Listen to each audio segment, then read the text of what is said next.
brother. I gotta stop drinking so much coffee. I'm gonna have to pee. No, you don't. More coffee.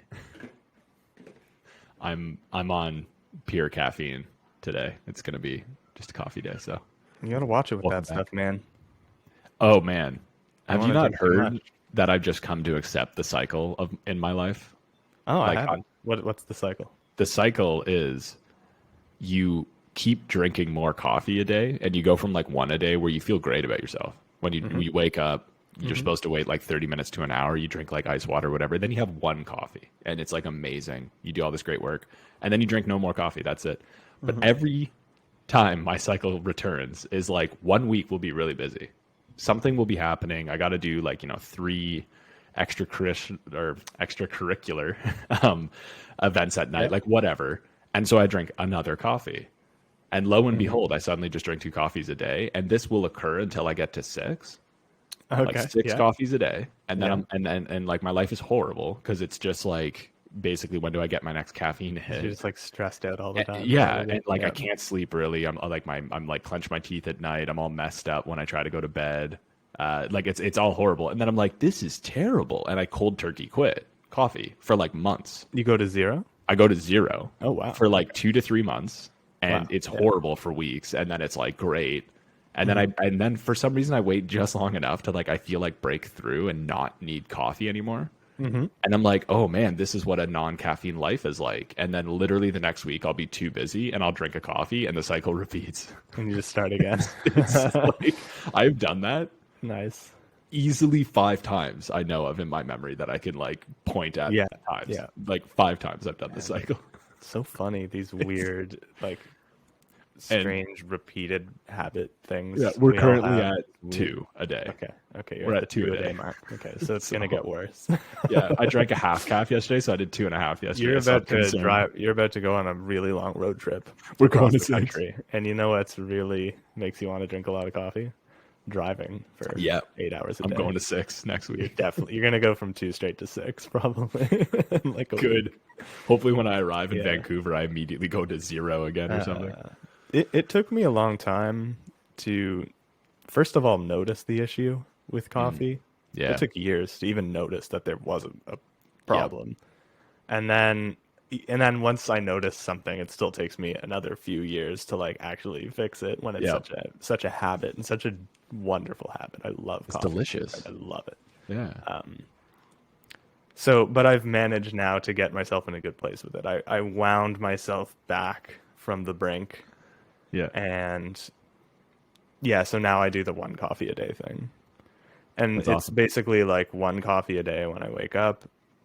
The trick is I drink as much decaf as I want.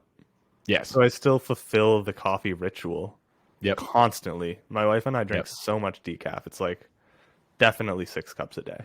Yeah. But only one of them has caffeine, and it's the first one of the day. And then sometimes there's just random like treats. It's like, Oh, yeah. I feel like a Whatever. second one. Yeah. It'll usually be like 2 tops. Sometimes we just randomly have a lot for some reason. Like Amanda will make a pot with the wrong kind, and she's Oh. like, whatever, and she'll drink like 4 cups. Yeah. And be all crazy. Yeah. Yeah. See- But I'm happy where I'm at now with that. For me, I like, you know how we all tell ourselves little lies just to like really do what we Yeah, want? of course. Like, yeah. So Yeah. mine is anytime I see like a cool or a cute little coffee shop, I'm just like, I should support this local business. Oh, yeah. I should totally. You're such a good citizen, Brandon. Yeah. Yeah. Like, I'm Has like, nothing to do with your animal this is impulse. great. Yeah, exactly. And when I walk in the door and they're like, do you want decaf? I'm like, You're like, no. well, no. I need to because, try like, your I wanna real try coffee. the good bean. Yeah. Yeah.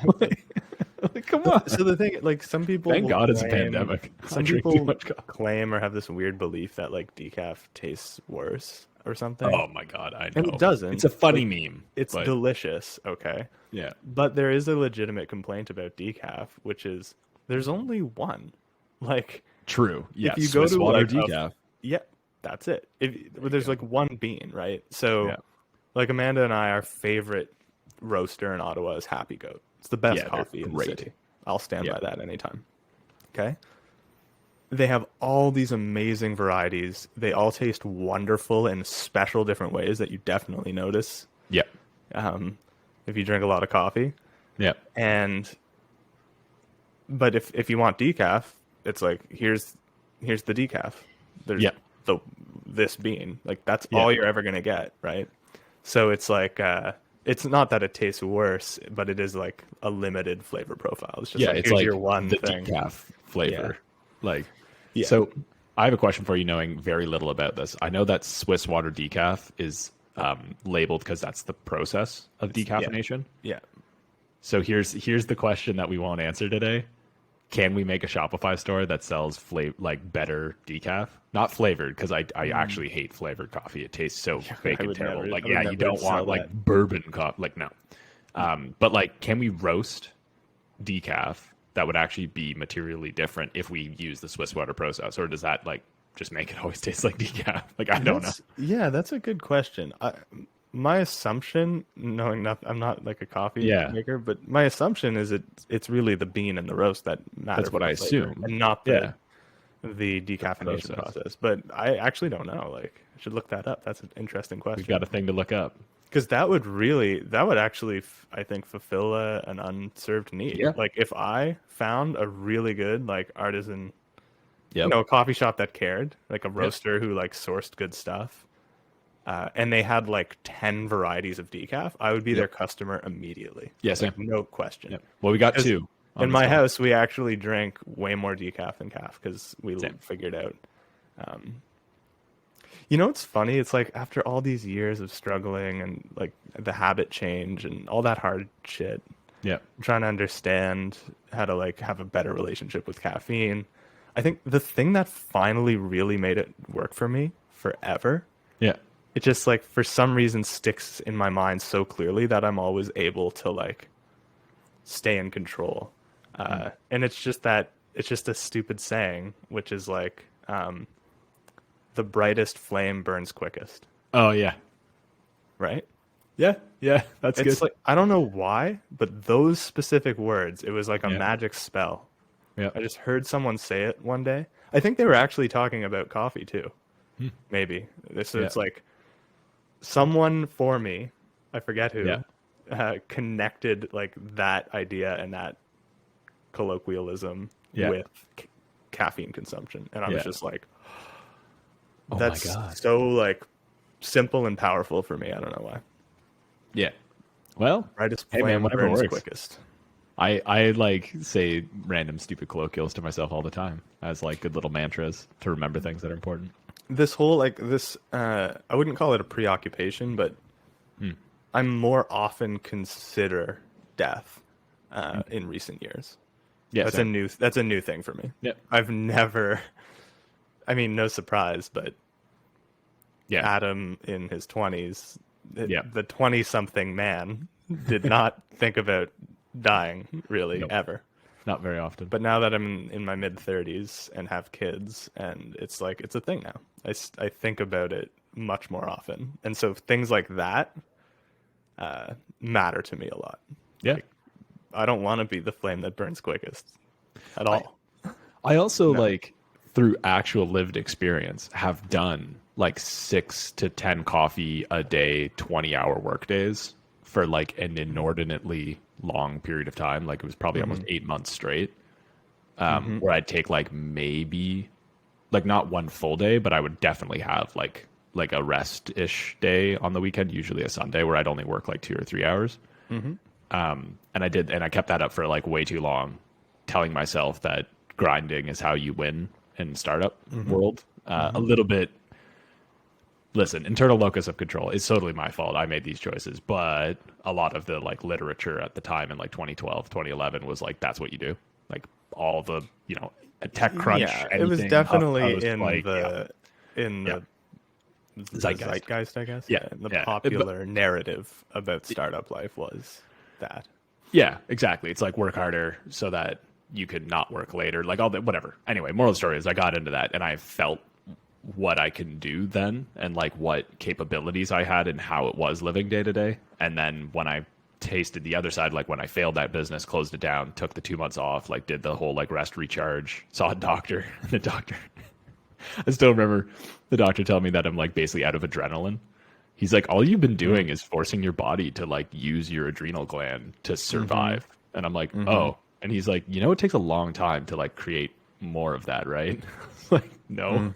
So he's like, you need to sleep. Anyway, now that I've tasted the side of life where it's like 1 coffee a day, but you sleep like what I need about 7.5, like 7 to 7.5 a night. And I'm like, amazing. I'm just way better when I sleep at everything I do. Everything in my pursuit of life is like creative endeavor, basically. And like, I'm on board. And the zeitgeist changed too. Like, there's like, what, 7 books now that are amazing on sleep and all this other stuff. And it's like, I just have the actual experience of both. And I'm telling you, sleep. It's sleep, have hobbies, have your own life. It is, my God, it is a better life. Because like you said, we're going to die. It's better in like every dimension. Yeah.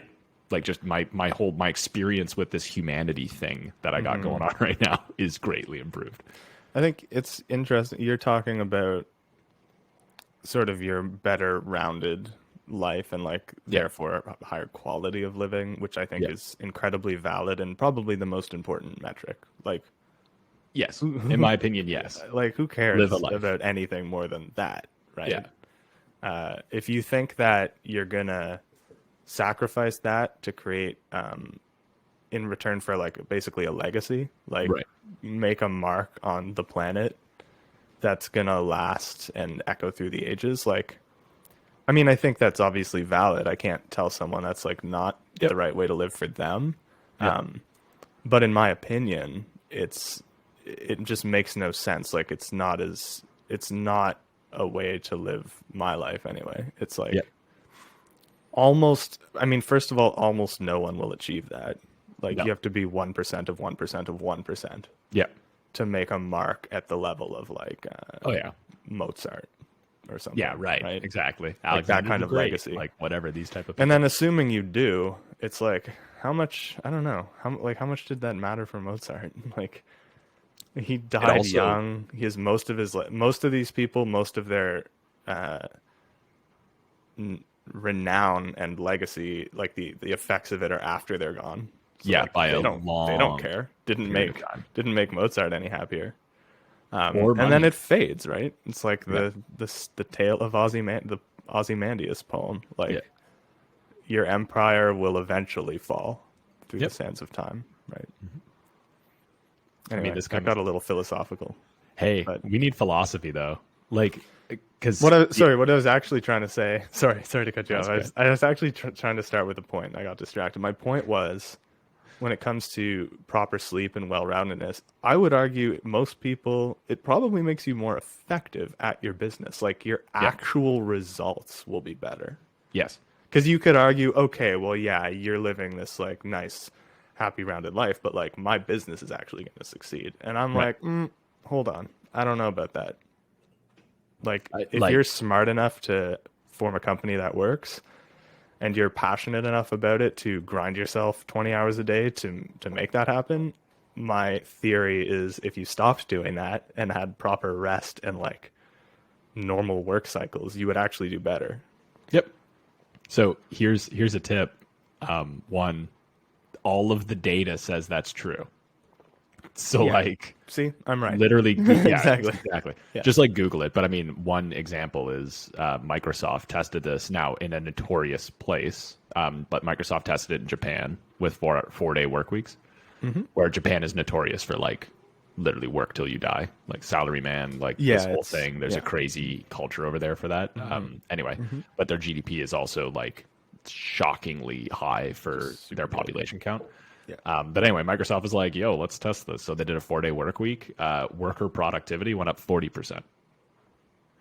So they reduced their workload by 20%, and their productivity increased 40% across, like, now they break it down and the way they actually track that, but like that's the broad metric. Sure. So again, that's like in Japan, which is again notorious for this. So like these workers probably stop working like 12 hours minimum. Like they probably do 12 hours a day at least. Suddenly just, but like straight up, it's like it's Microsoft. So this is there. Anyway, I've read complex studies, but basically if you're in any form of knowledge work, sleep. And then if you're in the manufacturing sector where like you go to work and you actually perform a task every day, still sleep, but it's not quite as powerful. Yeah. But it's still like sleep. Like the data was just crazy. That's actually a really important caveat. I'm glad you brought that up. That's a good point. I always default to that frame of knowledge work because that's what I do. So whenever I'm making these assertions, like if you're I'm thinking about the kind of work we do, where you're like, but of course, like if you're doing more of like a specific, repeatable task, more hours will produce more output. That's exactly, because probably it's true. just directly related. You'll start to have probably higher margins of error, and then there's like costs for the business associated with those. So that's where you need to be careful. I guess especially in a business where like a margin of error could lead to death or serious injury. Oh my God, like, the cost is very, very high, even for that like 2%. On the like margins, it's not worth it for sure. Anyway. But I think about like, there's like a local entrepreneur that I know who actually he owns the coffee shop. We should talk to him about our brilliant idea for the decaf. Jeff's awesome, man. Well, let's ask him, man. Yo, it's true. I'll be like, get on here. Jeff, he's opening another location. What's up with Swiss water decaf? Honestly, he would know. What's going on? He like refined his coffee capabilities. He grew up in Japan, then he moved to Australia, then he moved back to Japan, and those are arguably the two best coffee library places. What's it called again? Library specialty coffee. He roasts his own micro roast. So good. You're gonna miss him over your life. I'm very upset. I have asked him to mail me his coffee. Yeah. So. Yeah, but it's fantastic. We could ask him. But yes, he owns like the local coffee shop and all that stuff. And he was there like a lot in the beginning. And I've asked him about it. And he's like, like obviously I don't roast coffee when I'm tired as heck. But like if our opening hours are still open and, whatever staff needs something, like he'll do a 14-hour day. But he's like, he's like, I bet I could make any of our coffees in my sleep. I could literally be asleep and still make it. Because he's just made it so many times, right? Yeah, of course, yeah. That's all fine, but he's not roasting. Like he was like, I roast coffee like in the morning when I'm like awake and aware and like at my best self, and then customer service making a coffee and selling some biscuits or whatever. No problem. Anyway, I digress slightly. I have good news. Yeah, Let's share it. Tell me. Codex is alive. It is on the Google Chrome store. People can download anyone Codex. Can download it? That's right. It should be public by now. We're waiting on so weirdly enough, when you submit to everybody should know this. This is actually a great tip. I'm gonna search right now for this. When you want to release an app on an app store of any renown, they usually review you. Remember that. Because you can't be consistent about a launch date. Because they just say we're going to review you and we'll tell you when we're done. So when we sent it to Google, they reviewed it. They actually rejected us the first time, and the main reason was what happened? We called one of their APIs, which is to get access to one part of data, and the issue was we basically used their call to be like, hey, we're going to get this data, and before we were using it in an older version of the build, but we decided not to use that approach because it was like not as great, and it was a little bit client side dependent on their like resources. So we decided to get rid of that, completely got rid of it, but we still left the code requesting the access to that data, but then never using the data. So they were like, hey, why would you call this data if you don't need it? So you're rejected. And we're like, oh, okay, cool. Like little minor thing, like left some old code. So we cleaned that up, got approved, but we listed as unlisted so that I could send direct links to people. And we were worried because we were really worried, like, what if we did actually blow up? We don't have the infrastructure for like a bunch of users. So we left it unlisted. And anyway, we just switched it to listed like 2 days ago, but apparently you have to go through a review cycle to go to unlisted or to go public. To go listed, to go listed. I can't find it on the store. Okay, so it's still, all right. I just searched Codex, and there's only three. It's Codex and then bracket alpha close bracket. But I will. I assume like there's only 3 results for Codex, so go. I assume it'd be there if you were listed. Yeah.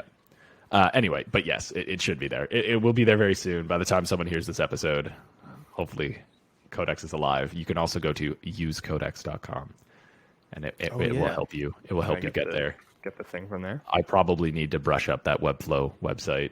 There's no link to download it on. See, there you go. So that was supposed to happen yesterday, and it wasn't my job. I will call somebody. But yes, it will be my job now because it's Webflow. It's super easy. Cool. Well, that's really exciting. Congratulations.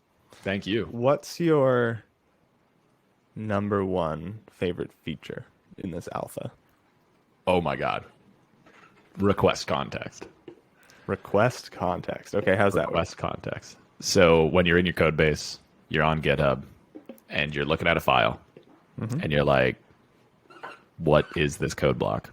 Like, why did someone put an if statement in like a loop or whatever? You just click the line, the starting line, you drag down, you click the ending line. So you highlight your code block and then it'll make a little pop up and it'll say, write a snippet. So you're adding context or request context. Then you click request and you basically type out, what are you doing here? And why did you do this to the code base with your silly nested if statement or whatever? And then Codex is automatically going to take that, wrap it, and email the people who have worked on that file. So all the engineers that have actually worked on it and be like, hey, who did this? And, you know, Adam's asking for your help. Like, what's the info here? What's the context? And then anyone who responds, it gets written into the Codex. So forevermore, you will know why that is Now there. you know. Now you know forever. Now you know. And the answer could be, whoops, I will use a variable, and that's great. And then cool, you've solved it, and that'll all happen. Or it could be a very good reason, and someone will explain it, and then it will be there. And then when the next dev comes along, which will probably happen, and they're going to look at it and go, why is that there? There it is in the Codex, just written right there. The whole conversation. Yeah, this is why it's here. And you go, oh, Nice. okay, cool. Nice. I'll leave that alone, or whatever. Yeah, So that's definitely one of my favorites. Finally giving cool. people the ability to just get in. Yeah. That's cool. I think for me, the most powerful part of that is the response side of it, right? Yeah. Like whoever gets this email responds and there's a conversation and it's captured and it's like beside the code. Yeah. Because the request side, it's like, okay, like this already happens all the time. Like why not just click the line and then send the link to my coworker in Slack? Like, Right. that's like how this happens all the time, right? Yeah. It's just like, yo, what are you doing? You just in Slack, Yeah. right? Yeah. But the problem is, of course, they'll answer you, and no one, except very, very few exceptional people, will like then record the outcome of like that context discussion from Slack and put it into some sort of permanent knowledge base, right? That's the part that is missing. Yes. So Codex is like pushing people in that direction, which is cool. Yeah. Yeah. It's all through like micro. And I think that's why I like it. Like I've been trying to explain it to people. Like they're like, well, how are you different from a pull request? I'm like, well, a pull request is a molecular level conversation. It's a bunch of work getting pushed in. And if you comment on a PR, it's commentary on the entire PR, which usually has scope of many things, many files, many whatever, in order to achieve a ticket or an issue that you're closing. And it's bound against. So the conversation is around that ticket, that issue, those files, all that stuff, which is wonderful. And you can go read it. And the only people that are really doing that are probably product teams. And with Codex, it's like atomic level, because it's literally line by line or by code block. And the scope of the conversation is around this like atomic level detail. And you can have those really great conversations. And our belief is that if you build those up, so you bottom up basically documentation, like we're trying to avoid saying docs because everyone just thinks you're a docs tool, which is like, I'm really trying to push hard on the idea. Like our vision is so much broader than that. Like it's like corporate context, people having just in time information, right? Like all that stuff. And then when people actually see it though, like what you just said, it's like, oh, like it's minor behavior. It's like, instead of just going to Slack, just hit the button and it will automatically in the future, like it will actually ping them on Slack and they'll have the whole thing, but then it's all just captured and you didn't have to do anything. And now your docs are getting built and like the 500 teammates you work with will thank you. Like it's just crazy. And I'm really excited about how this enables remote work. Like all these remote teams. I was on a cool call with some entrepreneurs from Ottawa, and they were talking about this. They're like, in remote, someone made this rule. I don't recall who, but they said that your communication basically has to be 5x for remote work. Okay. Your team size. So it's like for most companies at 100 employees in office, they have to start introducing these communication sort of protocols in order to make sure that things are like moving right. There's no blockers, like whatever. And his stance was, well, if you're 20 people remote, you need to be running comms like a 100-person organization. Oh, okay. So that's the 5x. So you pretend you're 5x the headcount and communicate like that. Exactly. Because it's obviously you're 20 people in office every day. Your frequency of running into each other, everybody starts to understand the narrative, like what's going on, all the like whatever. Talk about things. But if you're remote, it's like you need to be documenting these things. You need to document decisions. You need to make sure that you're taking right decisions. One of the other things he said that I love, and I'm now probably going to be obsessed about putting in our copywriting, is in remote work, you should always respond with a link. And I was like, that alone is an extremely powerful statement. It's like, you can't just write, this is what it is in a sentence. You should be like, here's the doc link, or like, great question, I have answered that, and here is a link to where it is now. And like, just like always that kind of approach. I was like, brilliant. That's quite literally what Codex is trying to do. So this asynchronous remote work teams, let alone just classic in-office institutions, I think will greatly benefit from it. Anyway, it's all hearsay for now. Just got to get people using it. So go try it. It actually reminds me, that last part about responding with a link reminds me of some of the best practices around support work externally. Like if customers are like emailing you and asking you something, it's like you respond. But if it's like the second or third time you've been asked the same thing, you should respond with a link, right? Yeah. Then you've sort of like stored your future time in this like little moment that you can then repeat over and over again. And and then eventually you can try and get people to find it for themselves so that you're not even in the loop. So that's interesting. It's like similar process here. So yeah, I like Codex around this. It's an interesting like new sort of human interactions with this loop. The part I'm not so sure about though is the atomic level thesis.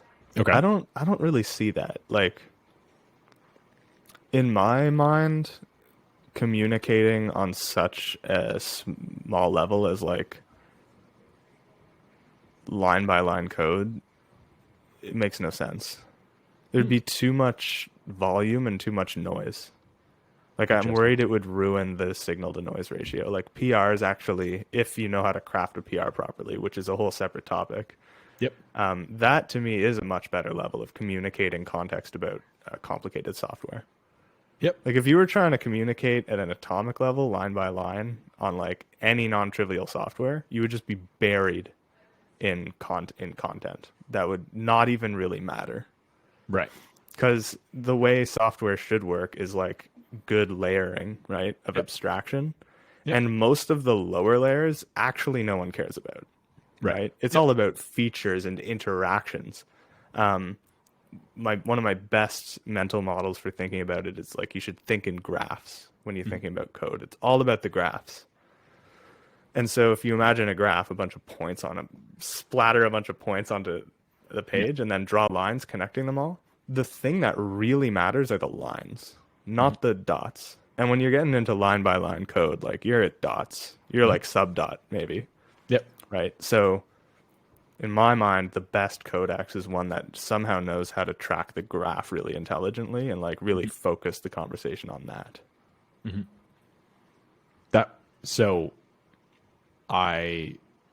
This is fun. We will be doing that with the Codex view. So our tool obviously has this, like, I'll continue to use the term, but atomic level conversation enabling. And then when you go into a repo, you can also access like the Codex tab where you see the collection of all snippets on the actual file or in the repo, sorry. And that is a place of like a lot of innovation required, because right now it's like literally a dumping ground with a search bar, and the search is fuzzy search. That's great. But like depending on how people decide to name a snippet, what they write, like you're going to have a hard time going through it. So obviously we're in alpha. That's a big focus. And I think that's where we're going to be able to, I know we'll be able to solve a lot of what you've just discussed, like finding relations. One of the big visions for the company too is depending on how we can do it, like we're going to be able to get some pretty cool machine learning on this. Because since if you think of it like an ETL layer, almost like Codex is almost like an ETL to your repo, because it does sit over here and there is all this data that's being stored about the context that you're writing about this database. It's not actually in the repo, right? Like it's not, like the code's not in your repo. The code's over here. Like, or sorry, the content is over here. Mm-hmm. So we'll be able to actually run analytics and like try to see what's happening. And so we might be able to actually figure out your standards or some other things for you, and then help show people that and generate like either, you know, code standards or style sheets or other things. And potentially we might be able to spot these like patterns of behaviors and try to help just paint that picture for people automatically. And I think that that's only we're only able to do that because of the way that we're going about it, rather than having someone go top down and try to write some kind of doc that like covers everything, which it just can't. I also don't think that the noise is going to be too high, because I don't think anybody in code is going to take the time to like highlight a snippet that is completely useless because it's an obvious standard in coding. Like you have to assume that everybody, of course, is like, you know, has the right to be there as a developer. So you don't need to highlight things for no particular reason to tell them that that's how code works. So right. I guess I just disagree with you. Yeah, no, I think you're right about that. Like it's similar to code comments. Like you don't put comments in code. You shouldn't put comments in code on every single function to be like, here's a function that takes a string and puts out this or whatever. You should, put it in the places of unexpectedness. Right. Yeah. Highlight the moments of like confusion. Right. Yeah.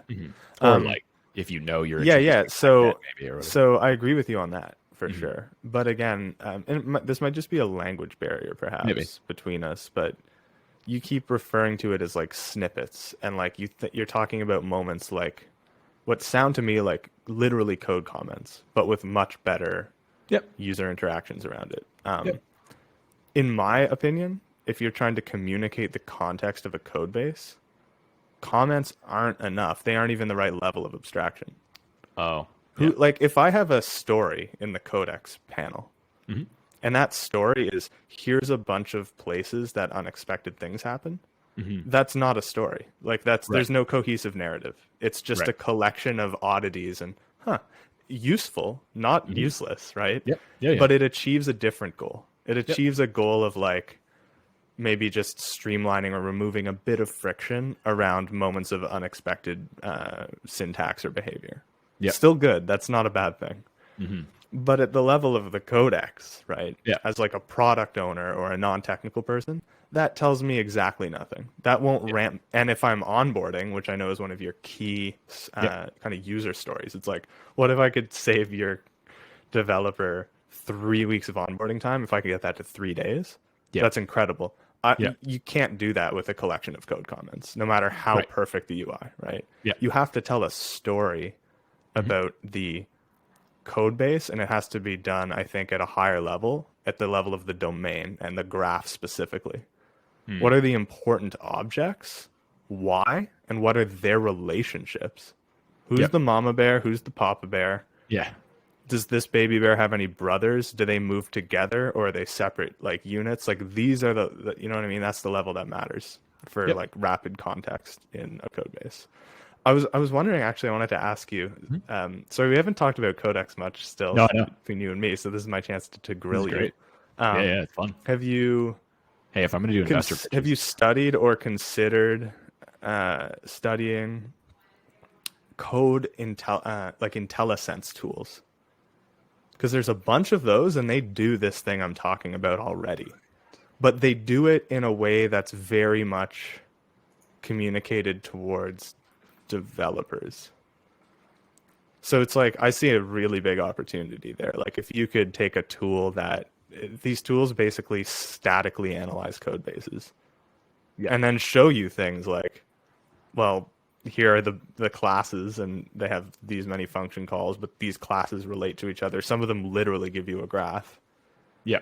So you have this cool artifact that's really valuable for like context. But then that's it. Like no one's ever taken it not that I've seen. No one's ever taken it further than that and said, okay, well now let's connect that to business context.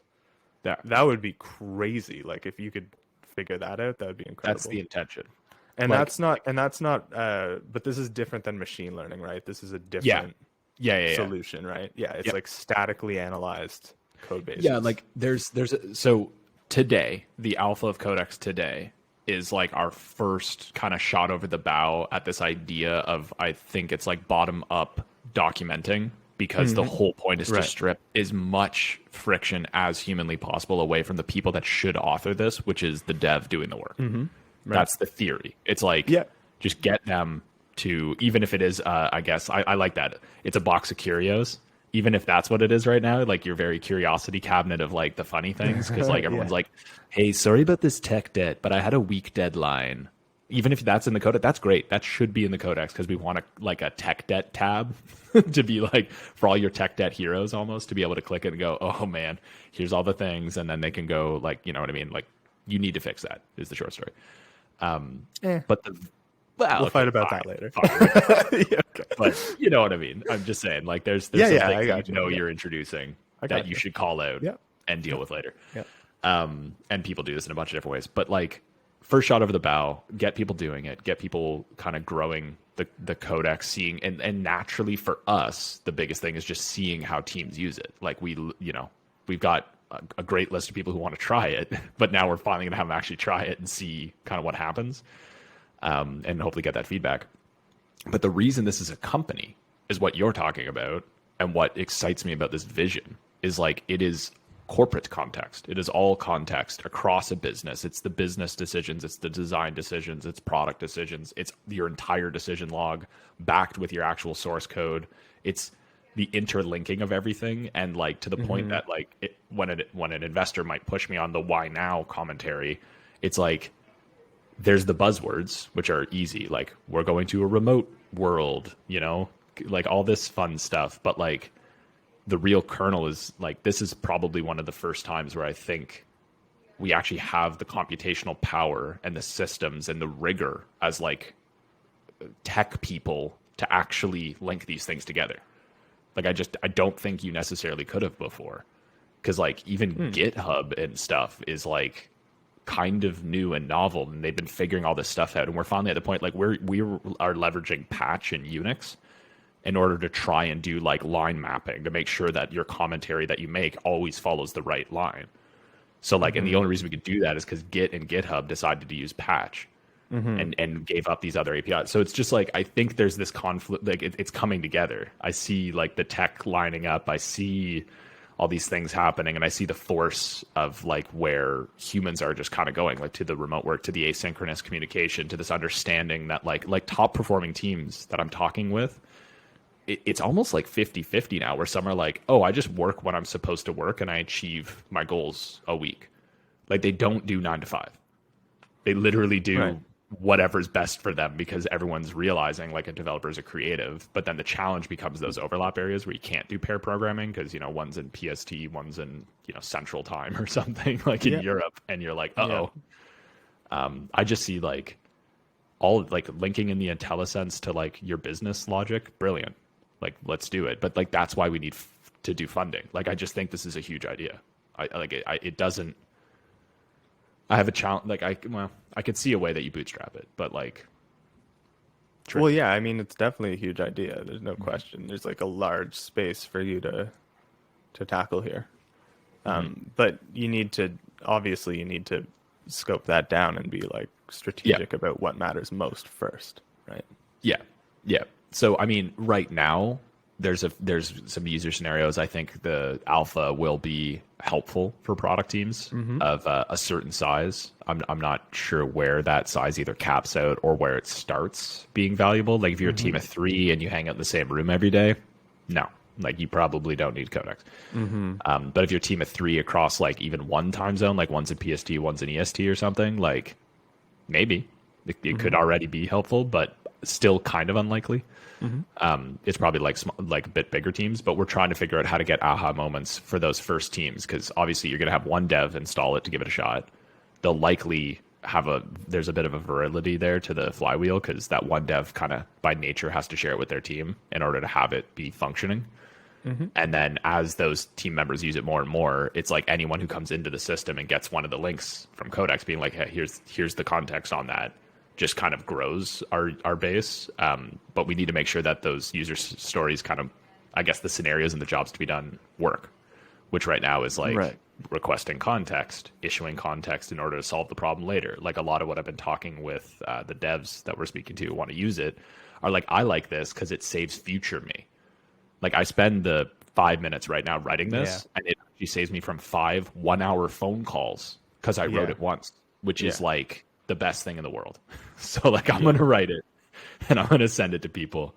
You know, that should definitely be in your marketing copy, right? Somewhere. Like it's just like save your future self, man. Like just write the thing down. Like save yourself a bunch of time so you can just stick to coding. Yeah, or like the thing. Yeah, right. Like do what you care about. Yeah. But yeah, I just see tons of stuff. Like I want to integrate this thing with Loom. We want to be able to call like everything in, like in the tool that you're in. Like we don't want you to have to go to codex.com, like log into a thing. Like no, it's like you're in Slack. There you go. You're in your VS Code. There it is. Like whatever. Yeah. So anyway, I'm with you on all that, man. Like I know. You know, I think the potential's huge. I think there's a huge problem here still, and a lot of space to play in. I guess what I want to see or understand more of is like what's like right now and what's next, right? Rather than the big vision. Yeah. Like what specifically should this thing look like? Yeah. To achieve some of that promise like sooner. Yeah. I mean, we're literally at the point like where I need teams using it. Yeah, exactly. I was just going to say, it sounds like right now the point you're at is like still finding your ideal kind of customer. Yeah. Yeah. We don't know who it is. I don't know if I should be targeting like the leaders of the team and optimizing the like Codex view, like of all the snippets, like what you were kind of saying first. Like, I don't know if it's that or like integrate it with VS Code so that devs just are more likely to put data in, like whatever. Like, so I want to see what people say and what they do. I've definitely got theories, but they all feel very ivory tower. Like we have these. Yeah. You got to get out there and try stuff. Yeah. But either way, I'm pumped. I just want people to download it. If you do, tweet me at Brandon Walzenuk, email me, like b@wearedignified.com. Don't care. Reach out. I want to hear from you and learn about this and your opinions. I wish I could take it for a spin, man. Yeah, but dude. I'm not your ideal customer. Sorry. You mean a team of one? It might not be valuable. Just me coding with myself. That's right. You could talk to yourself. Still give it a shot, but it's not. I'm not gonna be able to say anything useful. Yeah, I know for sure. That's okay. I'll just take all of your friends who still write code in teams, and you take them. They're all in big teams. Still, a lot of them. So. Perfect. Sweet. Excellent. Okay. But yeah, I'm pumped. I'm really pumped. Anyway, I'm excited. Sorry, I'm just thinking about all the things I have to do now. Jeez, that'll throw you off. Sorry. Yeah. No, it's fine. I'm just like, oh yeah, we got a lot to do. But yeah, what about you? How's the guide to GMing coming? I'm finally actually going to get it into the hands of alpha readers, which is like a long time coming. Pumped. So yeah, the slowdown on that really did suck. But it's like, it'll be going out soon to people to read for their feedback. That's great. Yeah, I'm super excited. I really want to ship that. Too. I've just been sitting on this value we've created for way too long. So yeah, that project's we're gonna really finally see what it can do. And this is actually, let me just finish the timeline. So it's like gonna go out to alpha readers within the next week max, hopefully sooner. Like by Monday would be cool. Then we'll take feedback, and the alpha version is going to be basically a Google Doc, like a giant Google Doc. Okay. Because I decided on that because I wanted to facilitate really easy comments. It's like, Oh, right. and Yeah. and I assume most people understand Google Docs. Yeah. I've built the whole thing, the whole prototype in Notion, Yeah. but I think Notion still doesn't have the sort of widespread adoption and user base. So I didn't want to like ask people to like, you have to And start a stability. Notion account and figure, oh yeah, don't, it's, I know. yeah, their performance sucks. Yeah. I'm strongly considering trying another thing actually because of that. So I Come hope to they the fix it Rome soon. cult. And they I'll must be send you aware. the robe. No, man, I want to try this thing called Obsidian, which is all Oh, markdown files. yeah. Okay. Anyway, Okay, Dev. Dev going Dev. I'm sure Notion's working on this. They better be. What the hell else could they possibly I be mean, doing they that's more are. important? They're going to right? solve it. I don't know what it is. I know they Probably will. It's just like how soon. victims of success likely is just so many people using it. So anyway. Yeah. Anyway, so I decided to go with Google Docs because Yes. it's Understood. probably more familiar to more people. They probably already have an account. They can just start commenting. Yeah. And I'm gonna basically create the master Google Doc thing. It's like really long document, right? Yeah. And then I'm gonna duplicate it so that every single alpha reader has their own version. Oh, like a fresh sheet. Nice. Yeah, because I don't want people to be Yeah. biased by the comments Yeah. of others. Yeah. I was literally going to ask that in a Google So Doc. that's my thinking. So that should ship soon. And then basically as quickly as we can process the feedback and move on it, the beta will be released. And the Cool. beta will be like the website. It's like this is essentially the final experience I want to present to the world. And I'm only calling it a beta because it's like an open beta. Yeah. Because I want to keep that mindset of like we're still actively looking for feedback, still looking for play tests, like people to, especially looking for like new game masters to actually use it and run their first game and be like, well, Yeah. did exactly. it work? Yeah. Yeah. So that's kind of beta, but it'll be like on the web and like if anyone like for anyone to find, like if you Google something and it comes up and it's like we're not closing it. Yeah. I'm not going to market it actively. I'm going to release it, final website, and then I'm going to specifically announce it to like a closed list of people who are waiting to hear about it. Okay. Yep. And be like, this is ready. Would love your feedback. Have fun. Tell me everything. That's the beta. And then if anyone else finds it, cool. Yeah. And then that actually, because it's been kind of in a bit of a pause, that project for a little while, the beta will be able to happen like really shortly after the alpha. Right. It's like as soon as people are bringing in feedback, it's like, okay, beta's ready. Because I've already mostly built it all. Yeah, because like the site you've got done. I just have to do final touches on like art direction and like one more like I have to go through all the actual content and like just format things like bold text and call outs and like but I have all the React components and everything's ready, right? Yeah. So it'll be like a day or two, probably a couple days done. That's awesome. Yeah. And then beta will end basically once, I don't know, it's like I don't have a strict number, but once I feel like at least a few people have like as new game masters worked through the process and said stuff and it's like, okay, is there anything really major that needs to be reworked or is it pretty good? Yeah. If it's still pretty good, like launch will just be, I'll just like do an actual launch. Oh, okay, cool. Like I'll like put posts on social media. Yeah. And like I might, I'm not sure yet actually, but I might do some like small paid ads in a few places and I'll tell all my network of like collaborators and can you talk about this please? Can I come on your show? Like I'll actively market it. That's basically the launch, like the full launch after the beta. Cool. So all of that's gonna, if things go smoothly, it's all gonna happen I think in pretty quick succession. Like if the alpha launches by this Monday, the full launch would hopefully be like no later than 4 weeks after that, probably. Right. Assuming that's how long it takes people to try it and give feedback. Yep. That's my hope. That seems to make sense to me. I don't know. Yeah. So I'm really excited, man. I'm just burning to get this out there. I've been sitting on it. And reflecting on that actually, and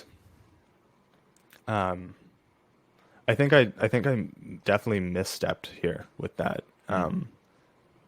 Because I learned this lesson last year a few times, and when I did my year in review, I don't know if you Yeah. remember this, but I talked about how much success I seemed to have every time I just had the space and the ability to move with my intuition Right. Yep. and quickly ship. Yep. And maximize on an opportunity. Yep. Yeah, so there's sort of two key ingredients, which is like personal motivation. We'll say three: personal motivation, which is kind of driven by what I think of as intuition. It's like I just for some reason feel like, yes, this is like a good idea. Yeah. I'm just intuitively making that. I'm not like overthinking it and Right. over validating it. It's Yeah. just like, Yeah. this, I see this as an opportunity. And then the third important ingredient is acting on it and shipping, like Yeah. shipping something Yeah. to the world. Yeah. Every time I follow that formula, it seems to go pretty well. And I've been reflecting on this a lot lately and thinking more and more about how I think what I'm learning more about entrepreneurship is that it really does come down a lot more to like how much you can ship and like putting more stuff out there more quickly. Yeah. And I've noticed that it's a bit of a challenge for me personally because I have a very analytical, intellectual like default mode, right? Yep. So I have to like actively fight my own nature here, right? Because Yep. I'm a thinker. I like to think about it, and like Yep. that's fun for me, and I feel like I'm pretty good at it. Yep. But I'm noticing more and more that like when I act less like a thinker and more like I don't know, like a doer, I guess, just Yeah, sure. who's like, yeah, you know what? Don't overthink it. Let's just go. Yeah. Feel it, ship it, ship stuff. It always seems to work better. And I'm really starting to call into question the entire notion that basically anyone can really possibly understand the complex systems we work in enough to actually formulate mentally some sort of intervention that then actually goes out into the world and works the way you expected. I'm just Yeah. starting to be like, There's actually, I don't know if that's actually a thing. All these yeah. frameworks, all these scientific methods, they make us feel good, but man, every time I just get out there and get shipping, I feel better and I see results. Yep. And so it's like I really want to lean into that more. And I think when I Yeah. look at how this guide has gone, I think I should have been much more aggressive about figuring out how to ship something sooner Yeah. because I could have shipped something months ago. And I Yeah, just right. haven't because I was waiting to get all these bows tied off on it. Yeah. And I've seen tons of game masters asking for stuff like this. Yesterday I saw someone deliberately asking, Yep. and I'm just like, coming soon, coming soon. And it's like I could have helped all those people. I Yeah. could have like swallowed my pride and done something scrappier Yeah. and helped all of those people. Yep. And I didn't. And counterpoint. Here's another story. All right. This week, you know how I had that idea about I think there'd be a good opportunity for a stock art website Oh yeah. in this little niche Fantasy I'm art. in. Yeah. Yeah. Yep. The Because it's creative always copy. hard for me. It's a problem for me. I can never find stock art that I like and whatever. Yeah. This week I was like looking at stuff and I was like, I have so much work to do.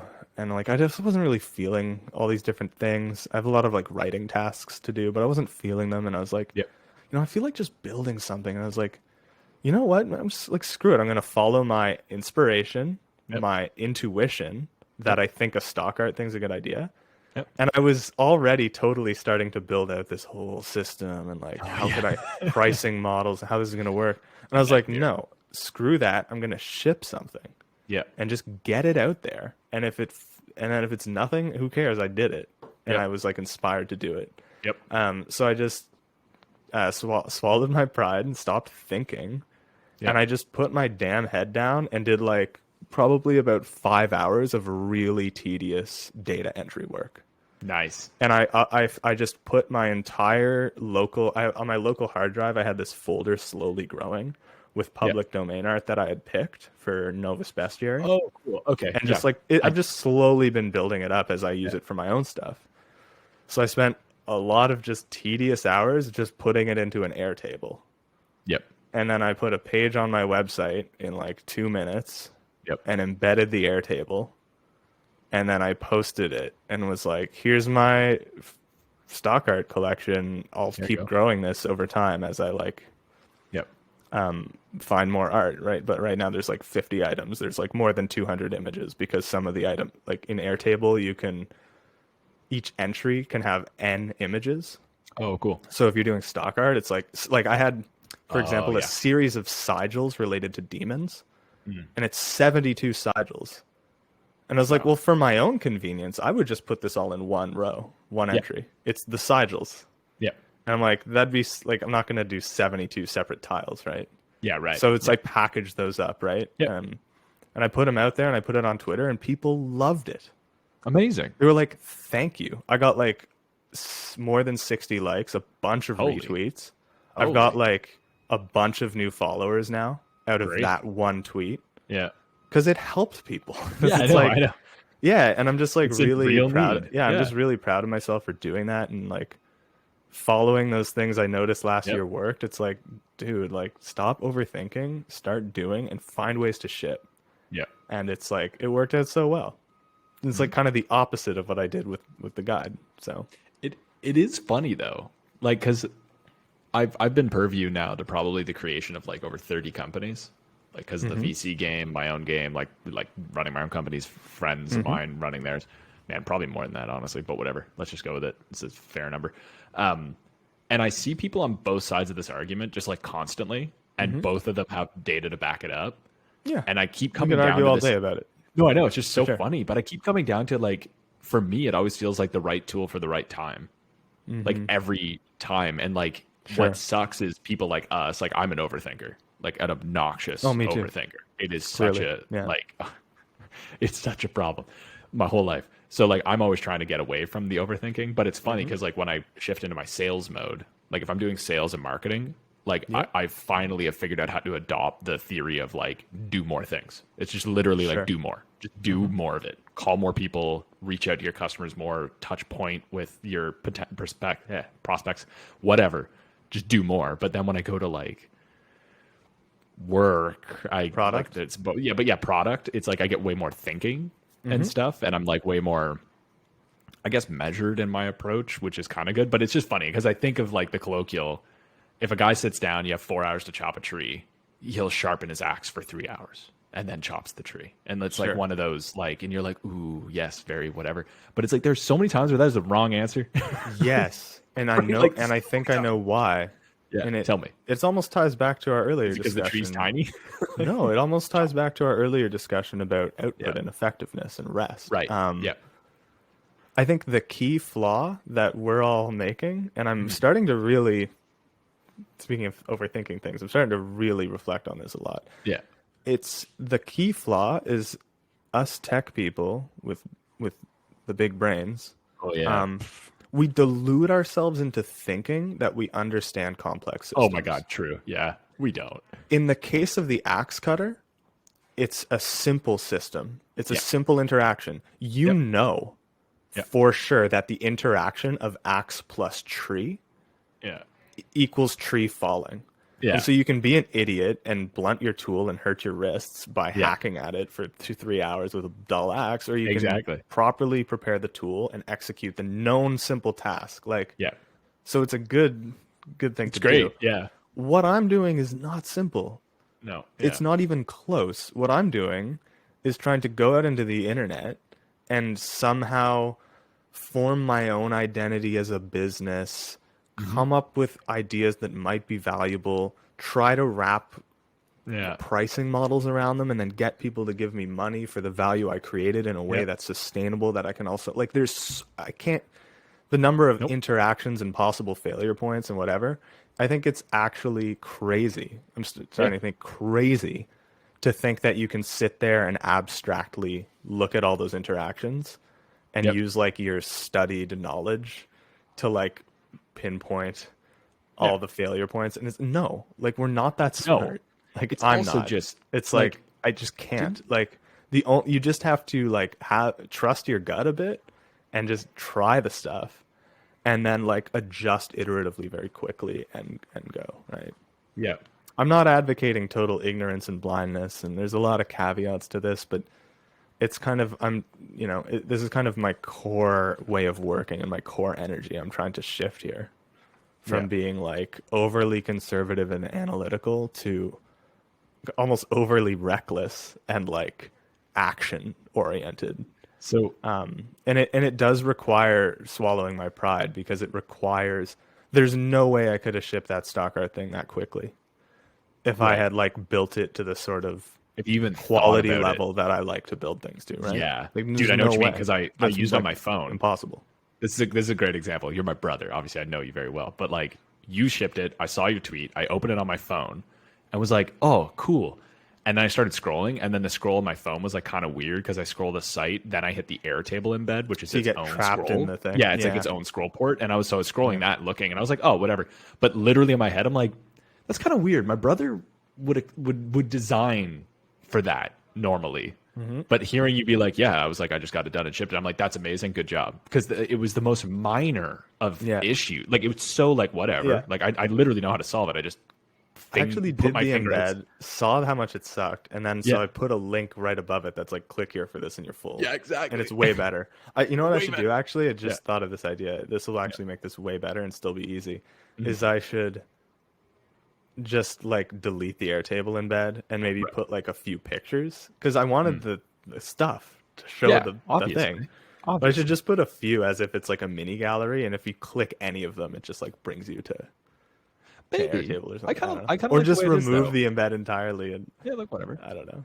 I think You it's, know what I think mean? it's But fine some the sort way of it is. like preview that's clear that you click on it. Yeah, you're right. See, I'm overthinking again. Yeah, I'm you're over- overthinking it. I dude. shipped it. People don't want to click done. away. No, it's fine. It's great. shipped It's it. great. It's just one of those funny moments because I'm like, I know your standards, and it was just like, oh, that's weird. And then when you're like, I did it in a day, it's like, oh, okay, great. That's an amazing product for a day. It felt good, like because it helped people, and I know it helped Right. people. Yeah. Because I got Immediately. clear signal And from feedback, a lot yeah. of people who were like, "This, thank you. This is Yeah. awesome. Like, Yeah. great." No, but the other point though that I wanted to make, because I see this a lot when I went through venture, right? There's literally a list that people make called the Midas list, which is like the gold touch or whatever. And so many people in venture want that thing to die because it just inherently gives this perception that you have a Midas touch. And it's like most self-respecting investors know that they can't pick. Like you're incapable of like Right. picking a Yeah. business and being like, that one's gonna win for sure. Right. Give it a bunch Right. of money. Like, you just don't.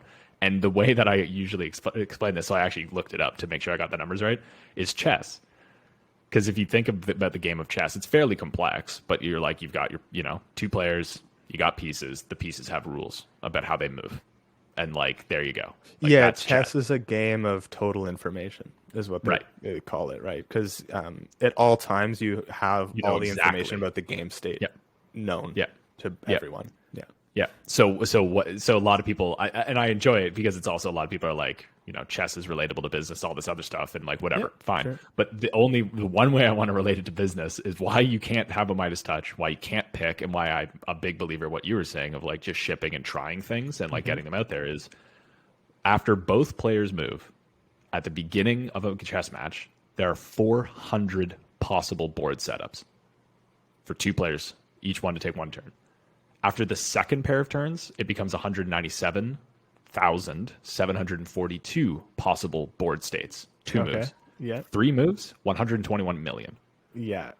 So if you think yeah. that you can understand the complexity of all the interactions of business and know what you should do, Yeah, because it's like right. Because you have we're a in literal super processor and are inhuman, and you should immediately report to we're like in some a government game- organization. We're in a game of really It's- no clear rules. No. except a few, and like it's Because- more like a game of Consider the constraints, though, of just the chessboard. There's a Yeah. fixed plot Yeah, I know. of spaces. So There's a many. fixed number It's of highly pieces that constrained. move in a very specific way. compared In to business, it's like- highly constrained. Yeah, Yeah, literally 4 customers makes that Crazy, probably man. like 60 billion. Anyway, it's impossible.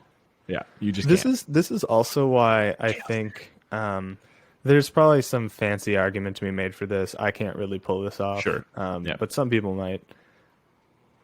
This is why I think believing in your intuition actually isn't totally crazy and a cop Right. out.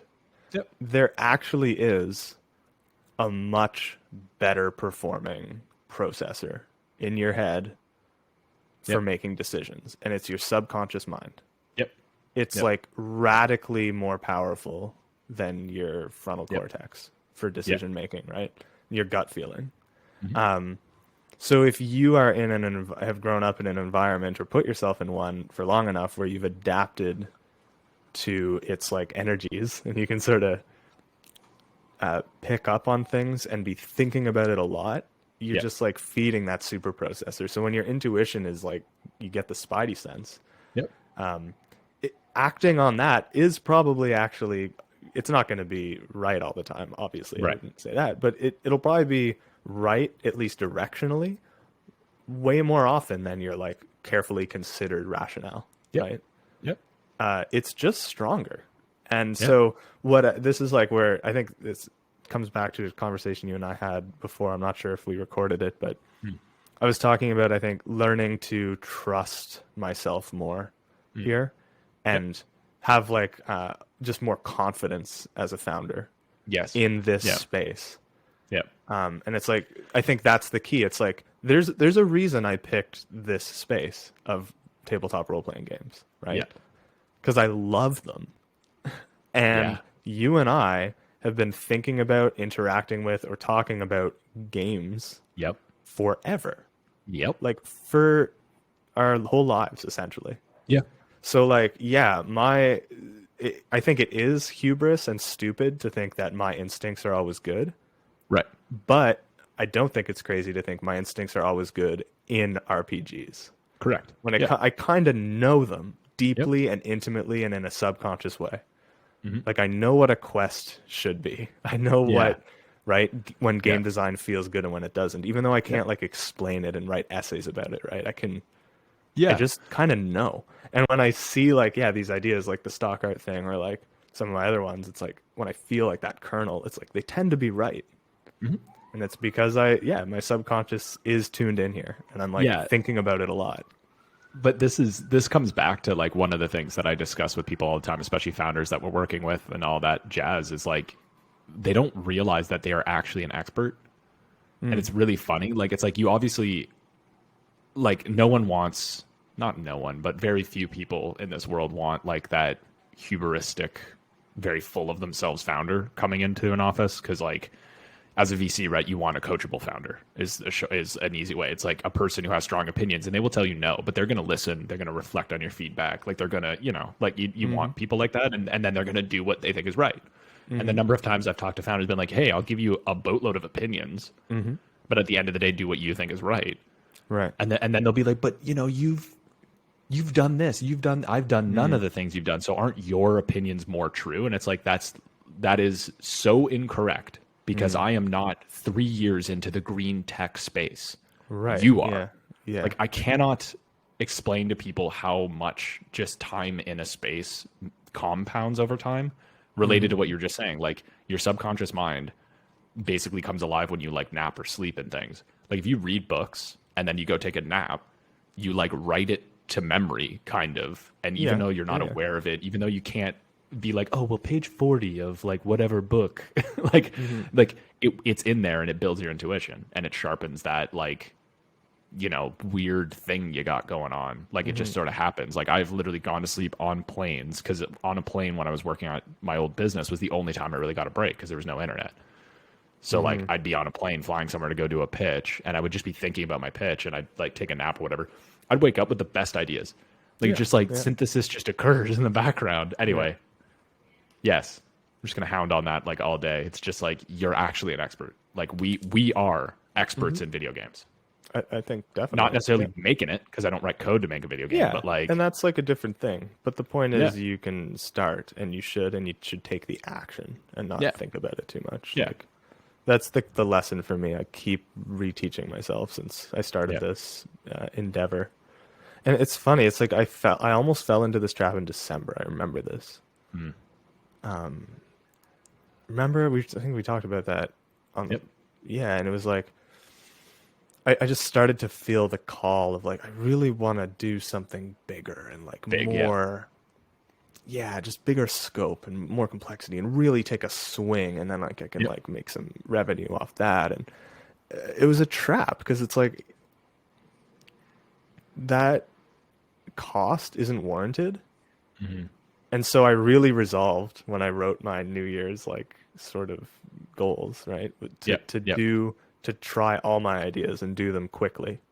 Mm-hmm. I was like, that's really the way to go. Like I have to try stuff for real and share it with people. And then the same exact trap came at me recently, like a few weeks ago, and it's like been happening again. And I was Yep. just really starting to feel down about it. Like I really like I miss sinking my teeth into one really juicy thing, and I really want to Yep. start. So I started thinking of like bigger projects for Sword and Source and like SaaS, right? Yeah. Like more, Yeah. yeah, meaty stuff.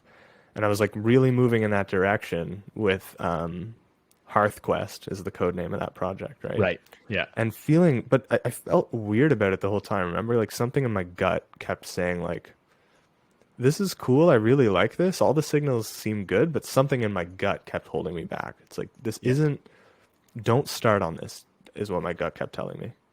And I've Yeah. spoken to people about it now. I've shown the idea. I've gotten all positive feedback. Everyone's like, yeah, Yep. this looks cool. Like, I like Yep. this. I like this about it. I like that about it. But my gut still says no. Mhm. And so I'm deferring it. It's not dead, but it's Yep. deferred. And I've been thinking a lot about why. Like, what is it here? And I think I realized it. It's because I think I'm finally understanding. It's because I think that idea was too fleshed out. Yeah. Like Right. the total scope of implementing and executing the idea as presented in my mock-ups is big. Yeah. It's months of work. Yeah. Definitely months. It's like a lot, sounds a lot like when I talk about that, it sounds like when you talk about Codex. Yep. It's all of the biggest ideas yeah. I have about role-playing games in one project. Yeah. So it's like I'm getting this weird emotional attachment to it because it's like Yep. these are my biggest, brightest ideas, and I've forced them all, smushed them Yeah, all man. into one thing that has like mock-ups that I could build. It's stupid, right? So it's I'm way too emotionally invested in that because they're some of my best ideas, I think. Yep. But they're all smushed into one. Yeah. And the point is it's really big and it's really well scoped out and set out. Yep. And it's like I think I need to maintain HearthQuest, but Yep. transform it from a specific, complicated, costly thing into I need to keep that energy, but just make that its directional goal, right? Yeah. It's not the goal isn't build this mock-up and make it work and test it. No. The Yeah. goal is like head towards the best sort of ideas that I've presented here. Yeah. But start with something really damn small that I can ship Yep. in like 2 weeks. Yep. Like that's the key. And I've learned this before for myself and now I'm Yeah. learning it again. And it's like, that's definitely the way to go. I think Yep. I need to stay, I like HearthQuest directionally, but building it as seen as is I think dumb. And Yeah. And it's like I can help people sooner by starting smaller. And I Yeah. include myself in the people I'd be helping. So absolutely. There's I feel like okay, like a little bit of a founder secret, I guess. It's not even a secret, but something I've noticed that always like slowly kills my soul, I guess, is when I have an idea like Codex with my team. We've had a few of them before. I'd say Tattoo Hero was one of them too. I have the intuition, I have the vibe, I have all the things that you've spoken about. I feel it. I also feel like it's a big idea, and the problem with that is when I deploy something and I think to myself, this is a cool bootstrap side project. They're great, and I don't have as much anxiety. Like it's like I just want to make it. I want to ship it. I Yeah. want to do it quick. Yeah, And I want exactly. feedback. And then Right. when it's kind of working, you're like, oh, nice. And like you make it better, and you kind of go at it, and it feels good. With Codex, like day probably 8 of thinking about this thing, we were like, oh no, this is really big, and like to make Yeah. it do what I need it to do is gonna be a lot, and like whatever. And then we like did all this like, okay, refine whatever. So now we have the version we do in market. You did Here's it. the Yeah, founder you did secret. ship it. But hold on, here's the secret. Every human I talk to now basically hurts me a little bit because and this is one of the hard parts is it's like you try to talk to people about it and they all do what you kind of did, which is like, well, it needs this, it should do this, it's got to do that, it's got to have this. And like Right.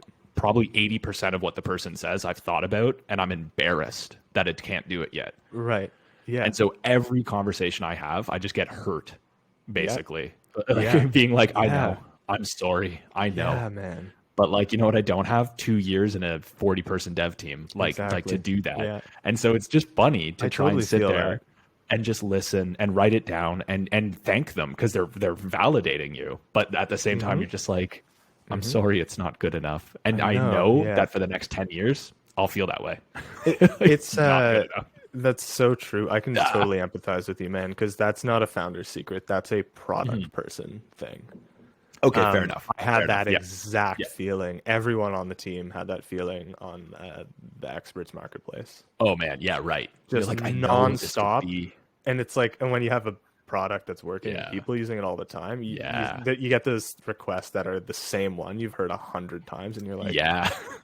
you're like, oh, like I know this sucks. Like I know we should fix this, and I'm sorry. But it's like not gonna happen for a while because of some stupid tech debt or something.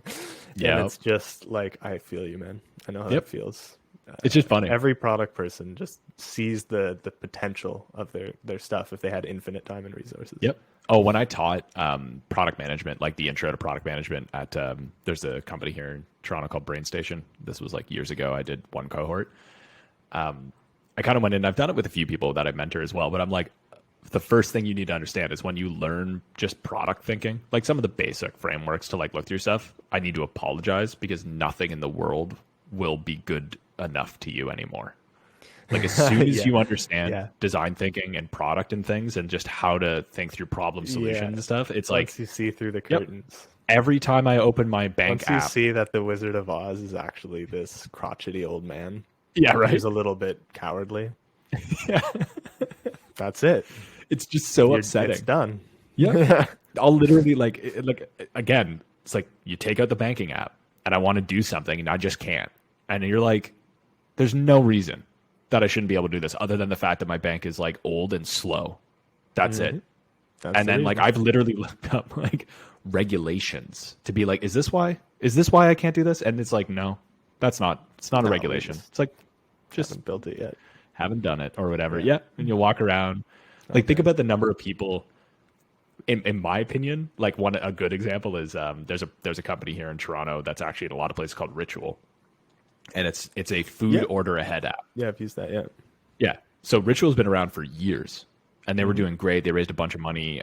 They're a Canadian company. They're awesome, like whatever. But then the pandemic hits and everybody is like, oh, we better do this order ahead so you can do food pickup. You know how many people like made fun of them?